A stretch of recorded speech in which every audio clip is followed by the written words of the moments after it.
So what do you look for when you're acquiring a business or investing in a business that has cash flow, and what businesses have the best cash flow? So this will be relevant for everybody in the audience, and also hits on what we were talking about with the wealth thing. Like, wealthy people choose higher leverage opportunities, and we went over what leverage was earlier. The best businesses, especially in an inflationary period, are businesses that have low capital expenses. Okay. And that's because Can you have some examples? Yeah. So I'll give you opposite examples to make, and then I'll drive it. So something that does have high capital expense, which is what you would not want to get into, would be like stuff that has lots of inventory, stuff that has lots of supply chain, lots of manufacturing, heavy equipment, things where you have to constantly buy more stuff in order to increase capacity, right? A low capital expense business are things like services, right? Services, digital businesses. Software is mixed because sometimes the development team can be considered a capital expense. So it really depends on how you build the dev team. But the idea is that if you can produce 10 times more units without phenomenally changing the cost basis, then you will have a business that has lower capital expenses. Yes. And so that's what you like. And most of those types of businesses produce more cash flow, have more pricing power. And so, I mean, that's what Warren Buffett invests in, right? It's high, insurance, Geico. Right. There's no capital, it's risk. They're literally assessing risk. Air. It's math. Like the business is math. Yeah. Like if you really think it's just math, is the entire business of insurance. And what's crazy, just as a side note, is that a great way of figuring out the highest leverage businesses that exist is looking at the business that's been here the longest. Insurance has been here since before the world wars. Right. The banks have been around forever. Right, JP Morgan was around the 1800s. Wow. Right, the biggest insurance companies, they're all 100 plus years old. They're founded in the 1800s. And so when you have a business that's lasted that long, to me, that's a great breadcrumb of like, this thing has to print money. Because it means that they were able to still keep making money through wars, through famines, through depressions, all of it. And they were still able to keep going. And so I think that when people are like, when you look at all the, like many of the biggest businesses that exist, they have phenomenal gross margins. I don't want to get too like, business termy here, but like the gross margin is how much incremental cost it is to make an extra widget, right? And so like a pill, for example, costs $100 million to make the first pill. And then every pill after that costs a penny, right? Sure. And so the gross margin on the pill is very high, because if they sell each pill for $10, they cost them a penny, those are great margins. And most people who are small business owners or people who are trying to get into small business price like small business owners. They say, well, it costs me $1, I'll sell it for $3, or I'll sell it for $2. But if you're already starting on like a 50% gross margin, it's very, very hard to make money. Because think about it, like that's at 100, you're already at half. And then you have the rest of everyone else you have to pay off that extra 50. Yes. Very hard to do.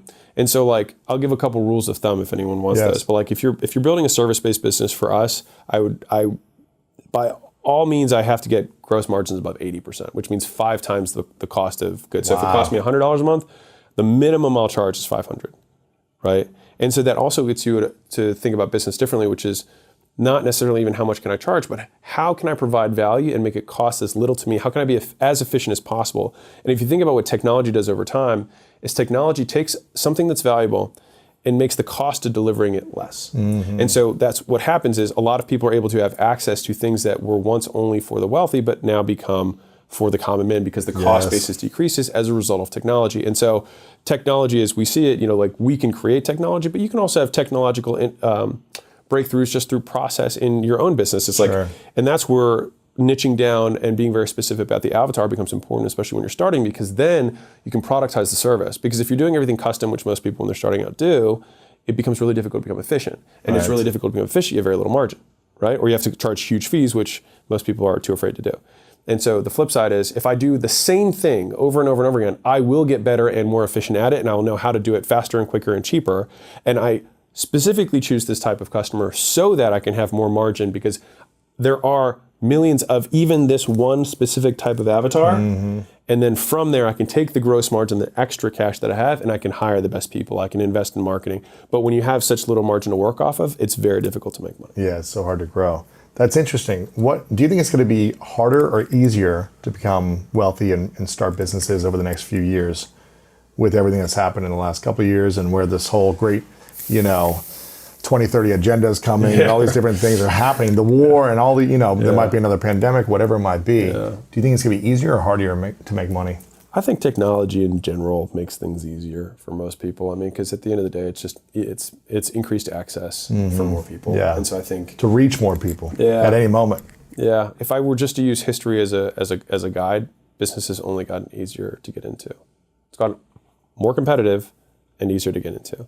And so I think that what happens is just the arena gets bigger. So you got more gladiators, so it's more competitive, but more people can walk in. And so I think, but for the world in general, the more people you have fighting to make amazing products and services, the better it is for society. Yeah. But the downstream effect of that is that in a capitalist system, it is a winner take all for many, not all, but for many businesses. And just by the nature of it, that does create social disarray. And it's just, but the thing is like, it's still the best system that we have. We don't have a perfect system because the other systems remove incentive and humans are driven by incentive. Yeah. Even the survivorship bias, like every MLM in the world exists off the fact that there's that one guy who makes $500,000 a month selling shake mix.